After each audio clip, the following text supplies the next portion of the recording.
So, as a bit of a forward, I am not a professional at this. I did this solely for a school project, and Mr. Smith, I'm sorry, but I think I'm going to put this on YouTube. I had a lot of fun making this, and I'm quite proud of what I did, given the circumstances. And without further ado, here is the story of the death of the Rockefeller Republicans. Now, who were the Rockefellers? The Rockefellers, named after New York Governor and Vice President Nelson Rockefeller, were a group of moderate Republicans that grew to prominence in the early 1950s. Also known as the Liberal Republican, Country Club Republicans, or simply the Moderates, can be described as a socially liberal and physically conservative, and due to several political agreements, notably the Treaty of Fifth Avenue, a list of political and social demands from both Rockefeller and presidential hopeful Richard Nixon, the Rockefellers, along with the more right-wing conservative base of the party, greatly shaped the Republican platform for much of the latter half of the century, and even held small amounts of influence until very, very recently. Now, how does Trump fit into all this? When Trump first announced his candidacy, he was heralded as both the heir to the Rockefellers and their extreme conservative rivals. In short, no one quite knew what his presidency would look like at the time, and his effects on the party itself were completely up in the air. However, only after a short while on the campaign trail did people start putting the pieces together of what his future might look like. Almost instantly after putting out his unique blend of extremely partisan plans and beliefs, many moderates, even those that didn't particularly ascribe to Rockefeller's policies, began distancing themselves from then candidate Trump, even culminated in George H.W. Bush refusing to vote for him, saying he stood against everything the Republican Party advocated for, with even his son saying, George W., would be the last Republican president, as he felt Trump was completely out of line with even conservative beliefs. Well, we all know what happened with 2016, and Trump wasted no time getting to work to institute his agenda. Almost immediately, he enacted Executive Order 13769, the infamous Muslim travel ban, which almost immediately put him at odds with not only Democrats, but congressional Rockefellers, notably Lisa Murkowski, senator from Alaska, as it completely bypassed any congressional checks on a heavily contested, both politically and legally, executive order. These conflicts are best summed up with the battle over the EPA, as other early executive actions from Mr. Trump included several environmental regulations being rolled back. As fate would have it, the EPA was the brainchild of Nelson Rockefeller himself, even being referenced in the Treaty of Fifth Avenue, and created by Richard Nixon when he eventually won the presidency.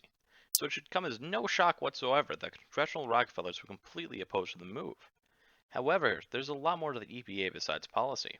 Ever since that question was raised, Trump not only exited many global conferences in regards to climate change and environmental protections, such as the G20 conference, he spent most of his early tenure fighting for control of the EPA in order to completely gut the bureaucracy. Notably, he selected Andrew Wheeler, one of the foremost coal lobbyists to ever hit the floors of Congress, as the head of the agency, as well as a menagerie of other anti-conservation appointees throughout his presidency. This not only spurred massive debates from Congress itself, with all of Trump's appointees barely surviving the confirmation process, often only passing by 2 to 3 votes, but it gave Trump almost full control of the bureaucracy, the full ability to implement his own policies in relation to environmental issues.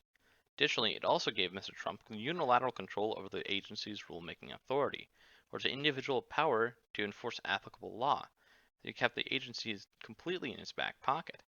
This relationship greatly grew over his term, and on the eve of Biden's presidency, he ordered that massive swaths of federal land be auctioned off to natural gas companies and developers across Alaska and other areas of the country. This further angered moderate Republicans across the board, and overall marked a complete break with congressional moderates, as he rejected the idea entirely of compromise and negotiation, positioned himself as a no-holds-barred president that wouldn't back down from his policies. Well, that's just a brief overview of Trump's interactions with the Rockefeller wing and other congressional factions. But now it's time to get into the nitty-gritty and get into the Rockefellers' downfall. So the true death of the Rockefellers started with the 2018 midterms.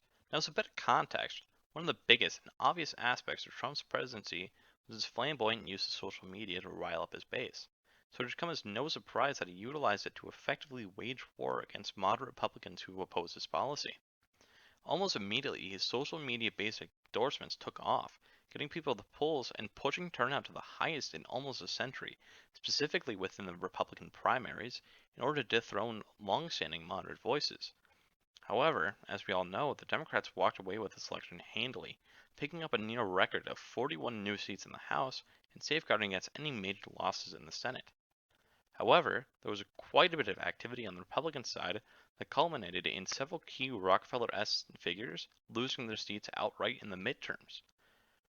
This compounded with the death of John McCain, one of the longest standing and go-to examples of a Rockefeller Republican, greatly hindered the faction's power and greatly polarized Congress further, as those who did pick up their former seats were often pro-Trump politicians that greatly bought into and embraced extremely conservative and at times outlandishly partisan ideologies.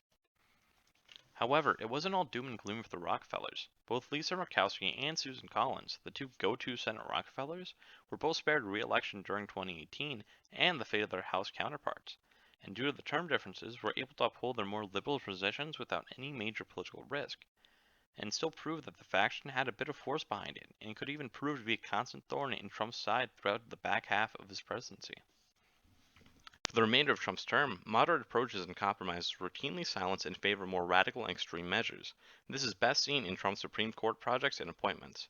Supreme Court nominations proved to be fatal to the Rockefellers, as Brett Kavanaugh, which was number 2 of 3 in Trump's one-term presidency, gave the court a solid majority of conservative justices, with Kavanaugh himself ranking among the most conservative justices to date. This almost completely eroded the Rockefeller platform, as historically, the Supreme Court proved to be their strongest, most vital branch of government, with the justices' lifetime tenure long outliving single politicians and platforms. However, Kavanaugh's and later Barrett's appointments paved a perfect path for Trump to uphold his agenda in several ways, with little to no opposition or challenge from the legislature, even post-presidency, as we're seeing with Biden currently. Additionally, as the Rockefellers only occupied a tiny portion of the Senate, still really only 2 seats, they didn't compromise enough of a coalition with the Democrats to oppose the nominations, failing 50-48 and 52-48 in both post-midterm appointments, and this opposition proved to be one of the final nails in the coffin for the faction. Now, the 2020 election was anything but normal, but flying under the radar of the presidential, Collins won re-election and defended his seat in the Senate. However, just like 2018, House moderates continued to lose seats, with so-called never-Trumpers losing seats to people who could only be described as extremists, among them Madison Cawthorn and Marjorie Taylor Greene, both of whom were endorsed by Trump and hold unusual views about the world around them.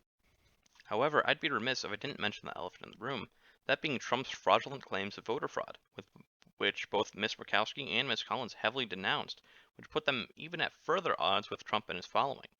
Additionally, the Capitol riots also proved to be a major turning point within the faction's relationship with the greater Republican Party. Following the riot, the eventual impeachment trial, both senators voted to convict, and Trump was quick to rebuke them for it. Even after leaving office, Trump never quite abandoned the bully pulpit, and after being banned off of most mainstream social media sites, his return to the center stage came with the CPAC convention, where he chastised and demanded the last few opposing Republican figures be ousted in some way, shape, or form.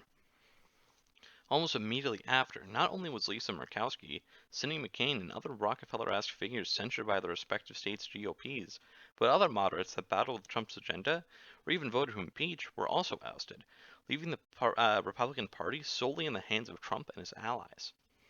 So what does this mean for the Republican Party as a whole? Well, not only did we see internal conflicts within the party itself, we saw a near total explosion of moderate beliefs and the end of an era in politics. And unfortunately, we've seen politics more polarized than in almost any other era of our history, something very few people have noticed or taken stock in. And this is already proving very problematic for both lawmakers and the American people. So I ask you, please, put compromise and cooperation over partisan politics and lay the groundwork for a truly united nation, something even Rockefeller himself urged with his platform for president almost a lifetime ago.